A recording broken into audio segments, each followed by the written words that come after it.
Zanlam bang in khel rungko barabele theidon ta in fate no pangte wan nei khom mai RG stadium a zan in khel an experience ngal ngot mai don ania lukhom mai he zan borua ka nom takin in khel theidon in kan ria chun kholuma po in khel in thei emema zana pe chen nom zol ngotang tu nen khel le te hi Champhai BOR best of the rest le Kolasib BOR best of the rest tip ten nia Kolasib BOR te hi point sarin nei to Champhai la pang hian in point an nei za he ga het chi lawa ani po chu ting vel tho chu ni karinga tuna standing a hian in Kolasib BOR te hi paninan ni meka tunang khel tur tiam lo hian in khel tur naktuk lama voi hi lo mani kita thang chuan in semi final lu tur a chiang vek to dona match sari om don ni pa in hi chimi zo chuan sang pali te chiang to dona ni khian tang trepa Kolasib BOR gray color te hi ania asen duk te hi Champhai BOR te ni khel monom khopin kan ring ani khel tran trap to a video hi quality sangin kalakam lawa upload le chung rei thina wang hianin 720p chawin kala kina en lo shen deu ni pon che tian don ne Champhai BOR 10 game start don ani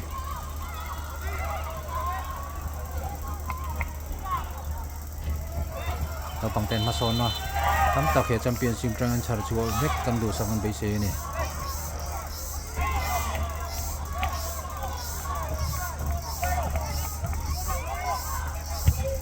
keeper here na pop hop mai fola lo amla Kolasib midfielder la pang Brandona ball lo sa laulu tung na la panga law nem palaniang Champhai la men free kick an nang tangkai donem wala perfect mai Ezra Sira zo siama an ball an ti khai lak sak man lau Champhai la men attack beleng hal dona this pass on vetlat mai te kan thon lut ngala siama tetea Champhai la men du phai pur mai alaya follow ma zo sang ami o ti tluk so asran lo ti tlua Champhai na avoid ni na free kick an pele ngal dona apet chelo khom mai avalom ve corner Champhai la men corner pe done harba mai deliver selo Ezra Brandon zo Brandon anming ani nang lu to Brandon na da chok tha Champhai la men join le ngal to na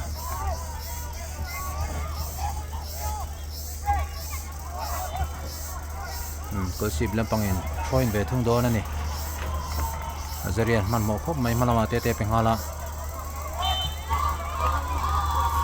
Champhai lampangin fall Kolasib in free kick an hu ve thung e Kolasib BOR hianin Mizoram ai okal to te pon oma chuanin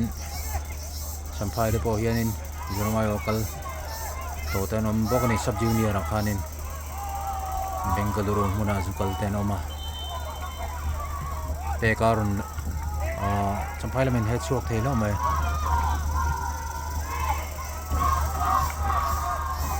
Sajam puya join dona Sajam puya hi corner dom chin ne ai fall om le ta Champhai la pang fall le tlan mai siam khu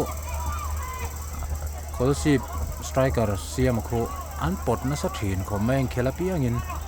a korte po khu asan deu to ni a jersey khu Kolasib in free kick an mo hi mang tangkai thei tak mo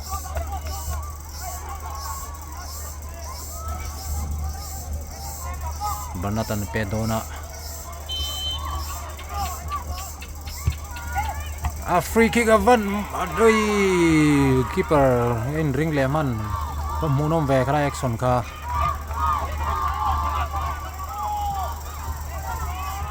sa Champuya Champhai la pang choi non ni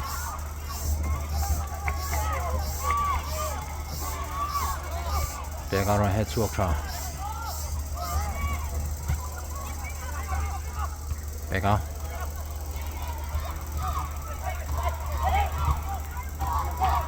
as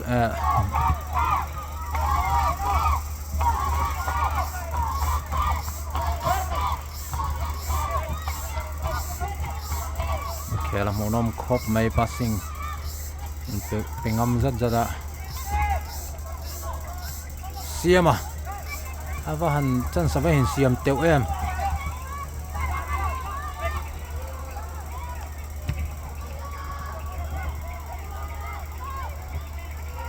Champhai min zero train attack don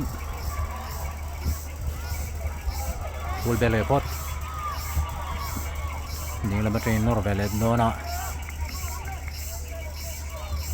passing moi dun ko mai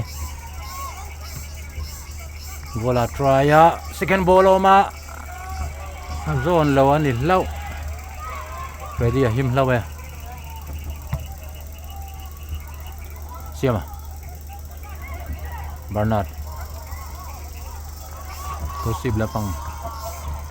join bele donan sa Champuya siama Ezra trya asang setani Champhai lapang naim pe a tiao thele thlat mai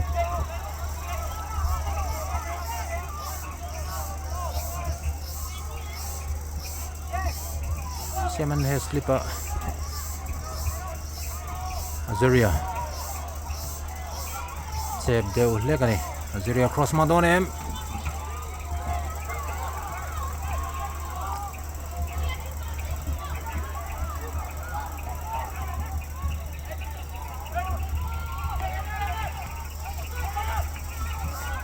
anti-sol vele flat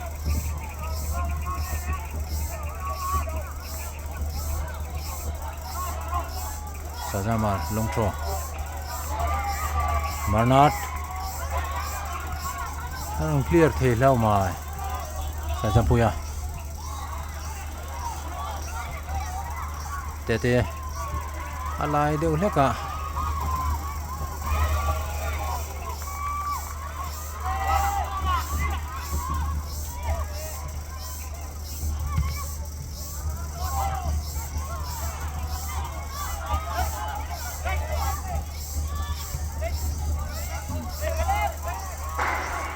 to deu leng ma malampang reset le photang ngai tlat siama na chak te lu lem ati boy mana alo offside to siama havo yo mem Kolasib tan uyom Champhai tan lo mo mani Champhai ron nor phei velam train zela so chakhom maya arong cross he lem lo sa zaman malama da mana barna da van bum na lem siama offside da lau deu boxia pelong ngam lau dewa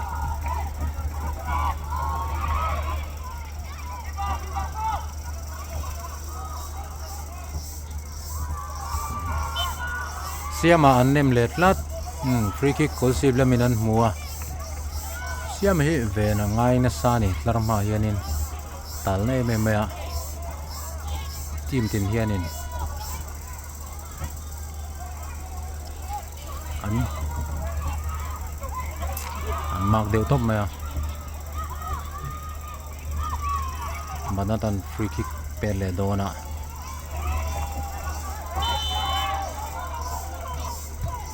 awala peratlat mai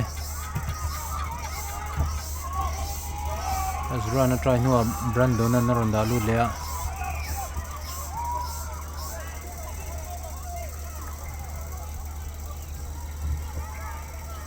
Barnata an bor tun tam deuh hlek to hual tun tam deuh hlek to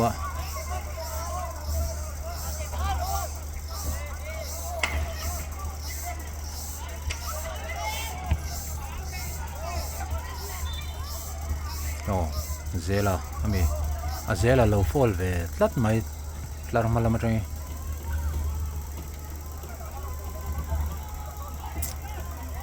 tlar ma an nei thave ve a Kolasib BOR le Champhai BOR hi Champhai BOR a zela plan purpur me a siam po hi plan purpur cherang deuh mai ni boka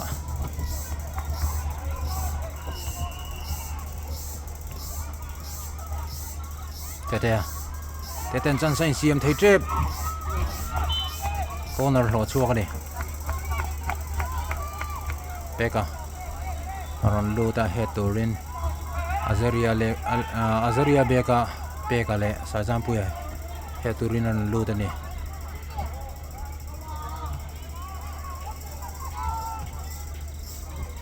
avat te we am slip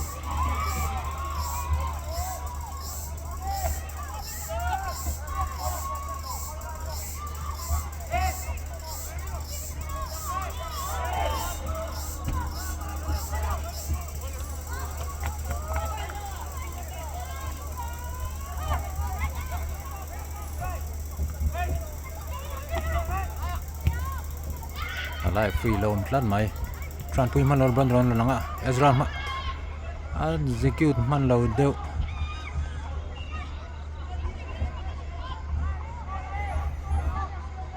Azorian solom tangin ron thelu de thung don ni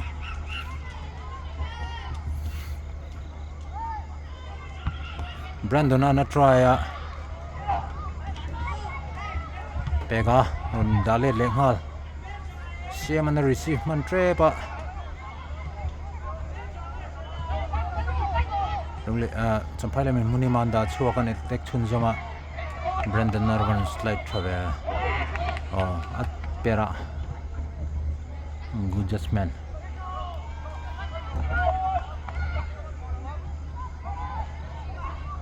sa zama thena khop mai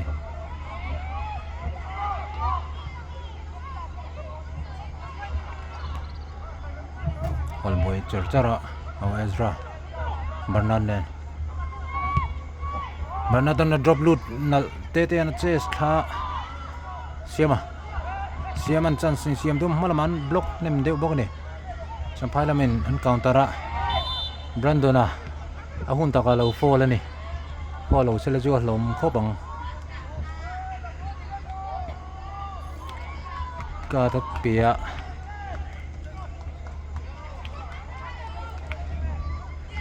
Stand kha chu sar arantian rot anron appeal ani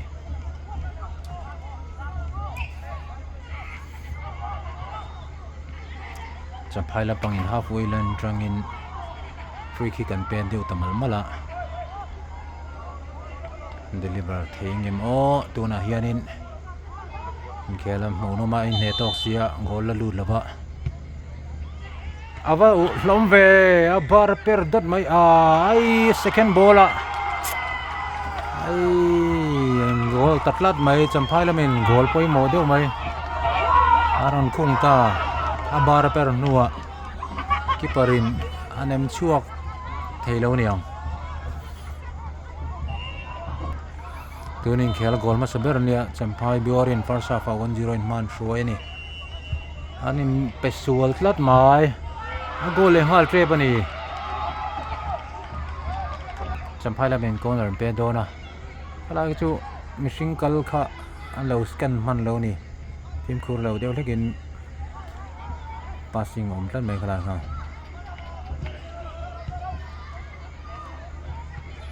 Brandon an ron clear a Bernard un head chuak thei lo siama tan malama siama plan that pui viawa mi panin an bor zel maya siaman an chop an tepluta head player liamanum flat mai Bernata hello lua kunna sa khamin lo physio hello lu ngai tlat mai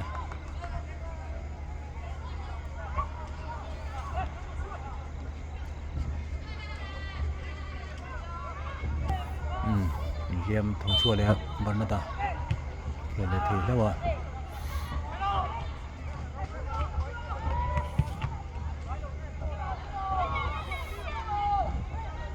Kolasib lamin not phei vela velam trai goal khi có tỷ đợi mà corner turan ngay à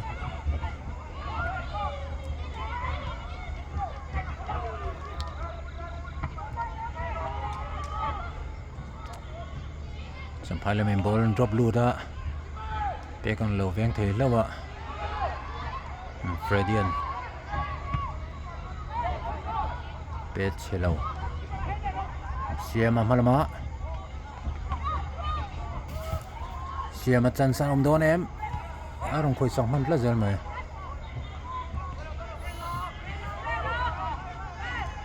Kolasib in nor chin som zela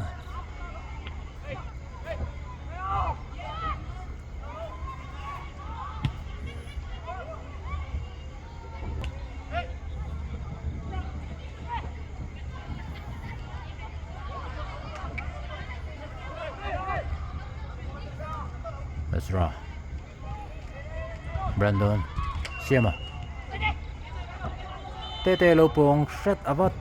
Uyom ve Sete in lo offside ni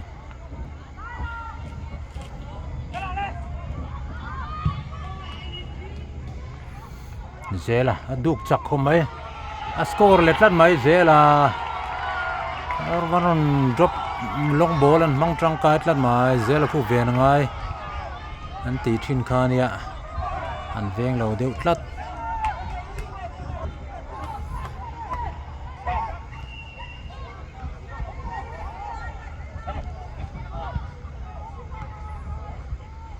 một lần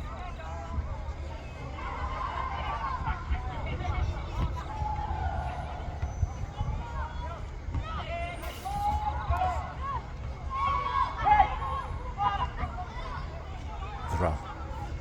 bắn ta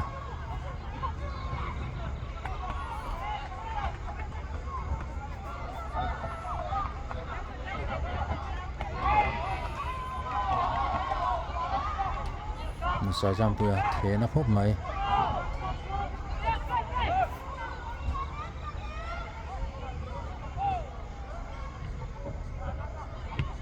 Brandon na pilihan hala tete à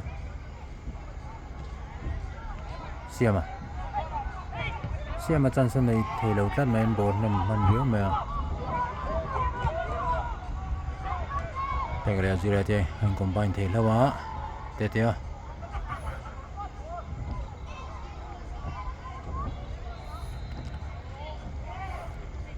Zeren Siama đã cho đi lâu nữa mà kể cả lát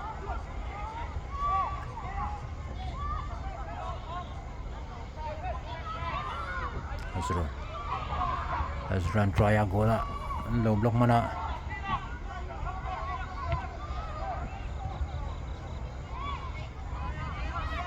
saya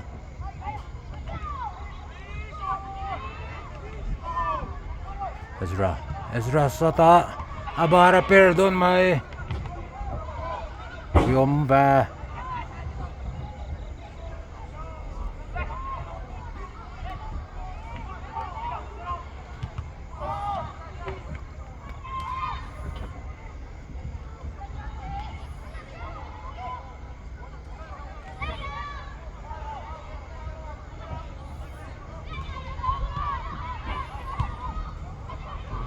Banatan peleta Fredia pet slip dewa masuk Aziren low received hello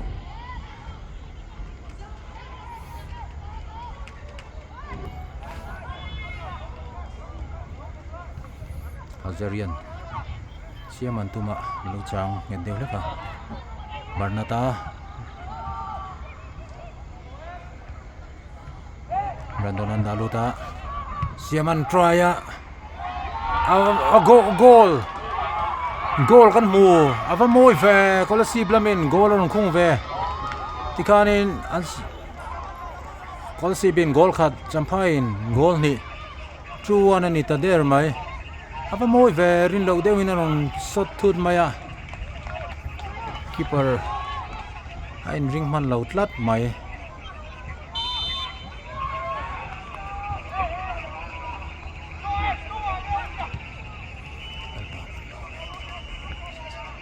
pega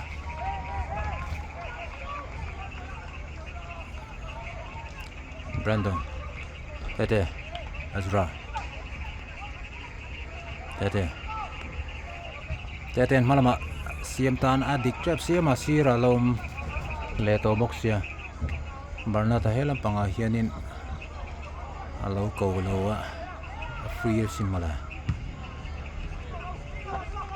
keeperin pet chuak thaviwa ahead gu alu don mokti goal zone mogolotia Champhai lam pangin corner pet vele don ani hai bola pe kutuma ayo naya anvan ti thateu ve in khela munom le mai first half azo ta der maya arei lo riau na hriat ani Champhai in goal ni an khung towa Kolasib in goal khat half time break and manglok nga second half lauki le dona munom tial don in hriat tlat ani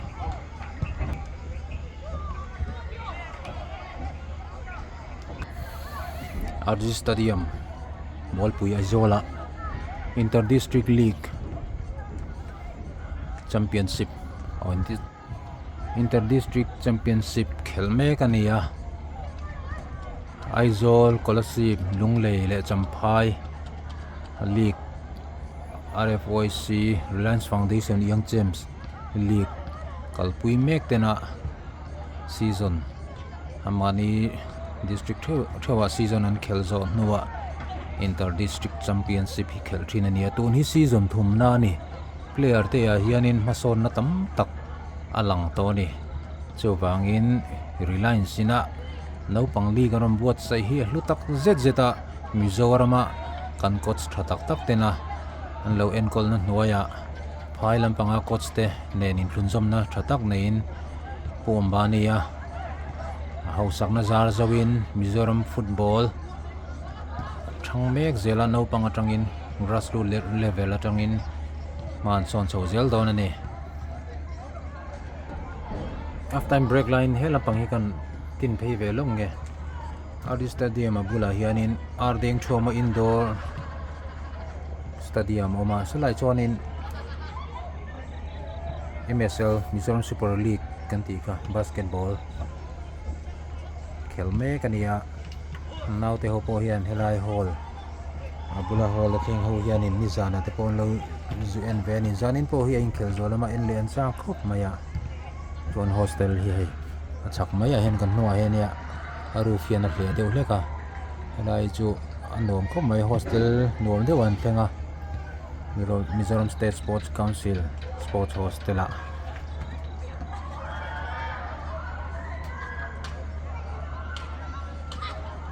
second half kelle hun hakin reload ya tran le don ni half time break azo second half khel turin ron lu le tran tai second half tran le dona Kolasib lamin start chia Champhai goal ni Kolasib in goal khat khelam hunom le mai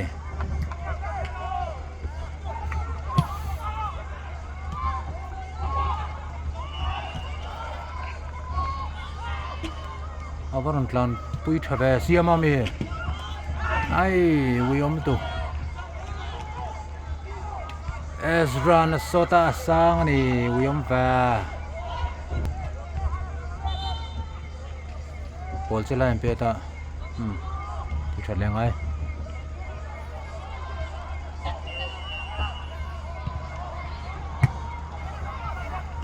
peka zela lo dang chatman lawa Azria in katir lawa Champhai runner belam train runner na vele view maya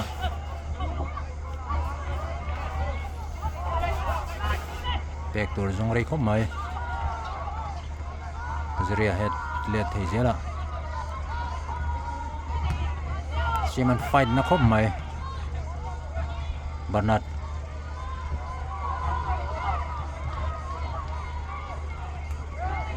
siam ani mo siam atal na khop mai Manat cross alut lên set dik lo nge wo yom ve sia ma ka ti ni lo so lam sonin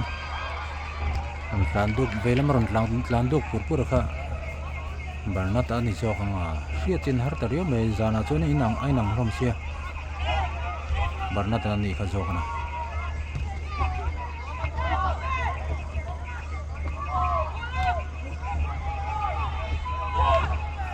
sang rồi là dâu sang anh tràn chả có mày 360 này carbon nal không mày mà rồi chú siam anh chú saka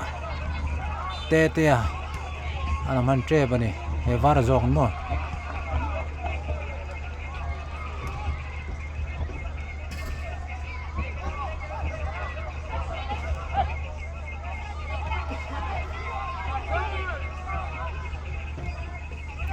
sang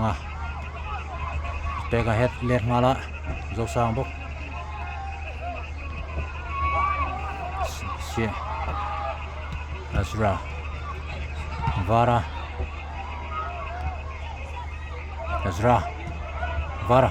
vara so ai mateu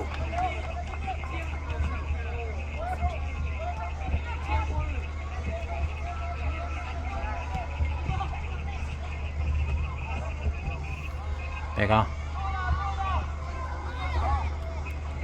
sama banat saya lalu ta sota oma awal lom ve teu lutuk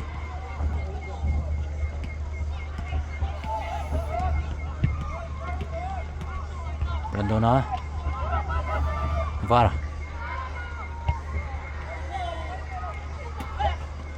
Ezra receive na deu leka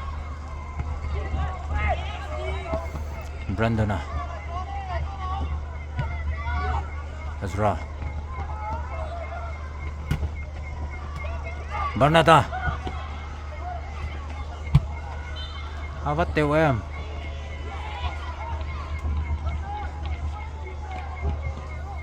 teu lutuk Brandon Bernard Ezra Siama sotan lo block mana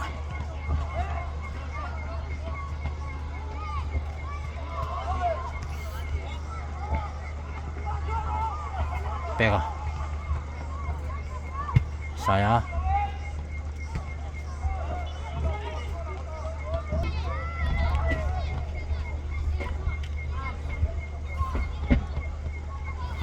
intro nó không mẹ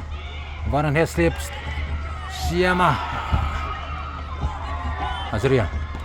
Siama try out man tlat keeperin man kha corner Kolasib in pedon ne keeperin siam rem chak khop mẹ man na lo pon set da uyom hle mẹ Kolasib lampang in corner pedona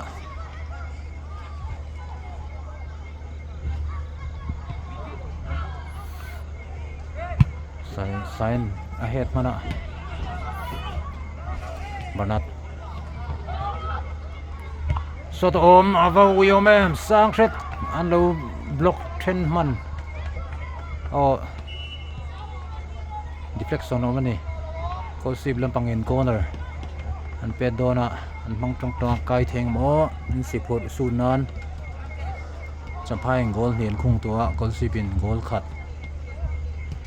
first half atil theng vek ania Ezran ron delivera Siamami ahead mana sot om lea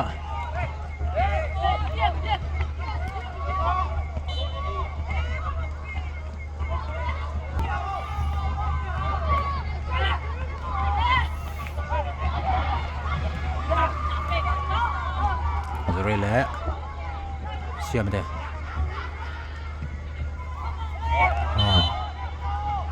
Siaman titutlat call on me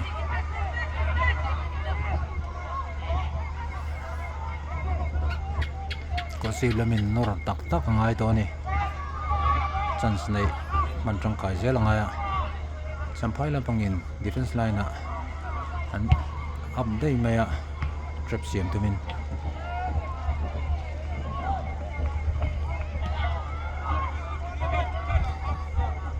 sa thona tin kon mai varan tit receive ma yan tit luwa a ham shi lo ni barnata on change a siama kobara pepota Azarian try ya uyom va thashim chima achan chu malamai na chep thin sia khatian try ve thut te pokang ai thom mai Champhai lamen bowler on da chuak sayan da malama barnat rangin vara ma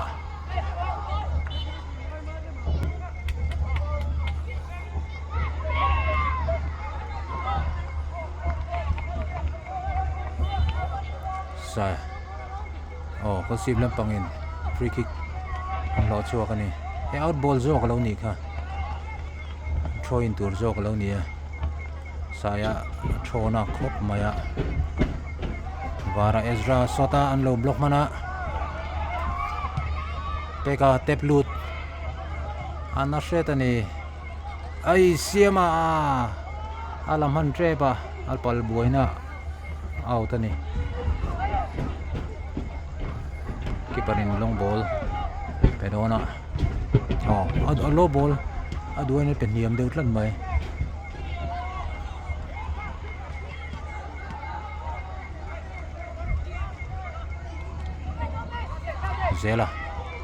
Zelan dalet kewa Azaria peka non slide unhi maron da chuaka Ezra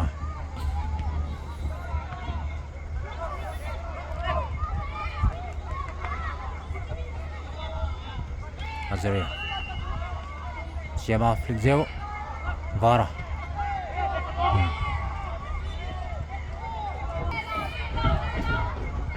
Kolasib min nor zela Azaria athos wala go yom ve ke lokan flat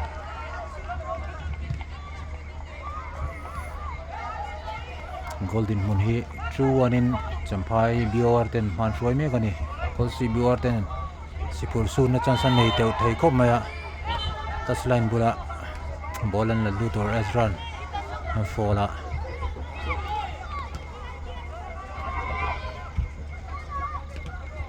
warning up penny refrain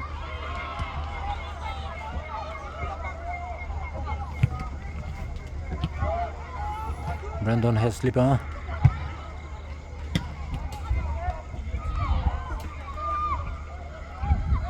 saya achung lama lak ngam to lo side da khatia muni ma da kha athazo kani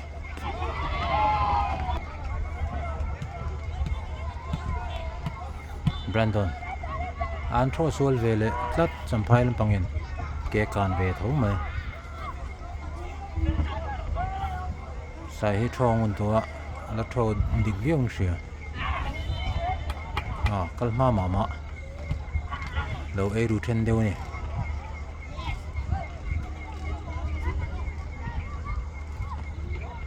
head slip vara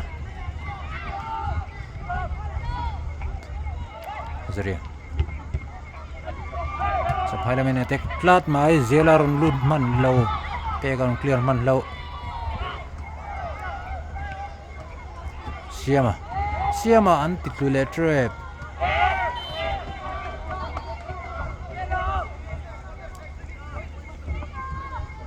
fall Kolasib lamin free kick on pedona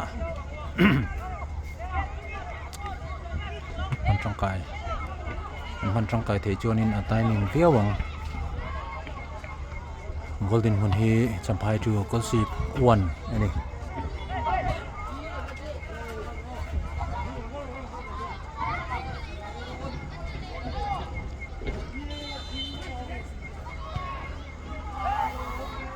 ai chơi ai têu lụt tu à buổi nuôi ai heo và hắn uyom về goal bula mi khan in duang in pet lo kha execute lo kha uyom offside ni om ta ka ni kha chu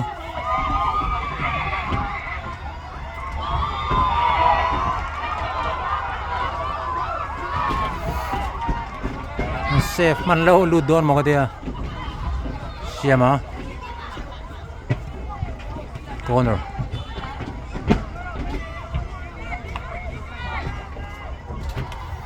Kolasib lang pangin corner pe do na mang trong kai thi tak mo va uyom ve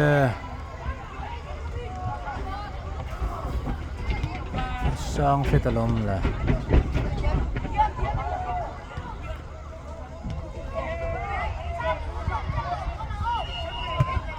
pega Ezra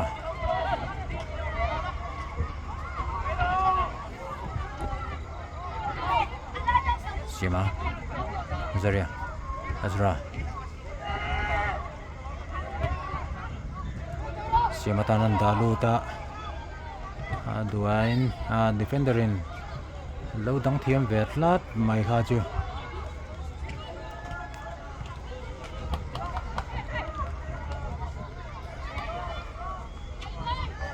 Vara Champhai na aron eteka free sira aron mua pega pegan pet out sakman lau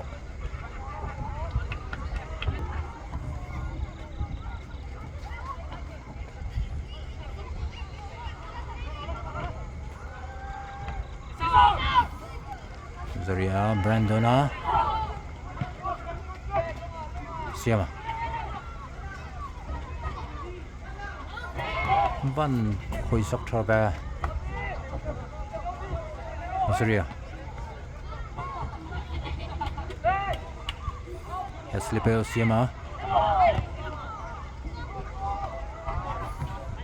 Zaria falling Haldona Siama na dalu ta keeper in second ball na ilaut lat mai man ban thakop mai pega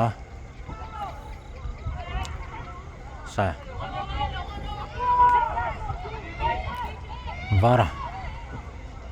varan titlut lat fall avan so in mel room deut lat mai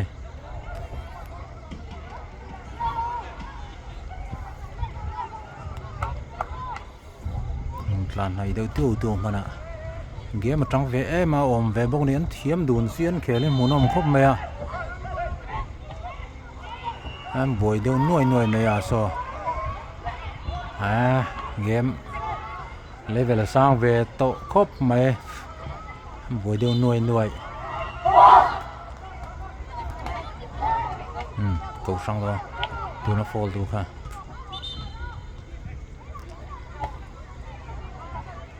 atit lug le atit lutu ako sanga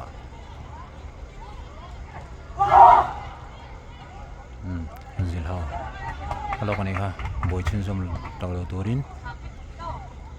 gol mamona sang sia yellow card amoni Kolasib lamin free kick and pedona hoy mo to khop Maya holding one hit Champhai 2 Kolasib 1 best of the rest team về Venia anh muốn nông đun khóc mang kèl hi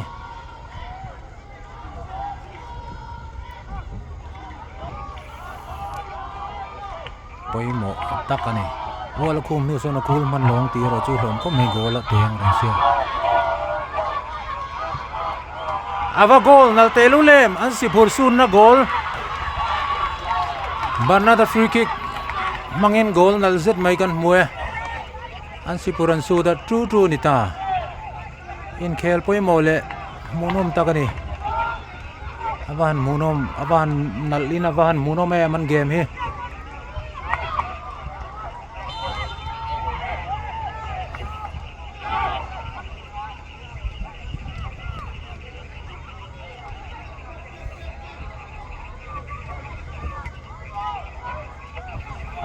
thế gan lâu tết cả là phố làm rất mày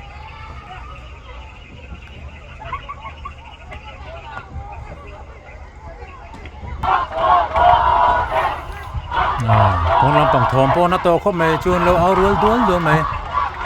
mà đi team thế mà đi district thế cho nên là lâu áo gold nên tỷ lệ gold lâu thì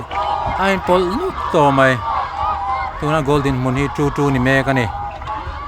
free kick point một tắc Champhai nó làm pet về lại đó na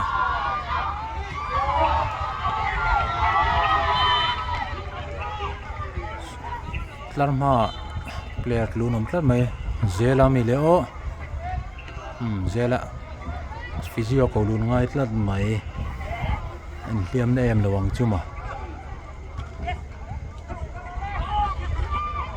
in liam anum chung in Kolasib lam player te anh coach te trắng khop mai tuin turan lo pe cool down van na tur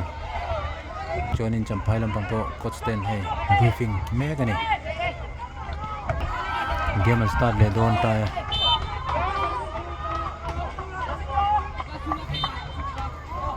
okay kan tlat mai Azeria Crosswell vele khau maya helai na do ten khel tur ten lein tlar pu to me Champhai lam entroin vele don ni Azeria no he chok theya varan clear hala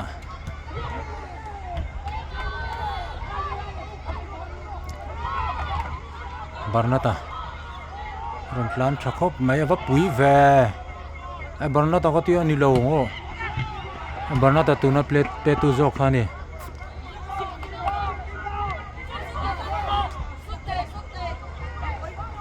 pega clear tu ma duangin pet lautlat azure he chongala siaman try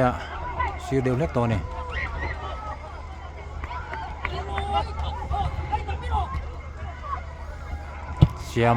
Siaman titulet lat Kolasib lam free kick be don ne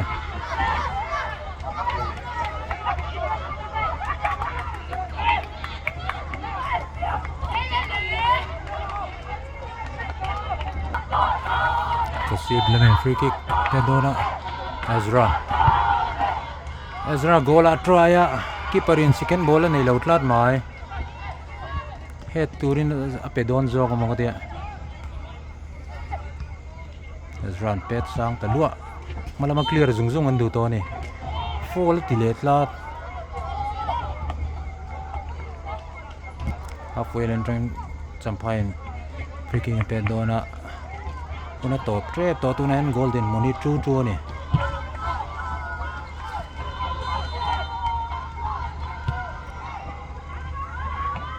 Freddy an lo man ban lau mai in khela top ta va munom telu lem best of the rest in khel ve ania va han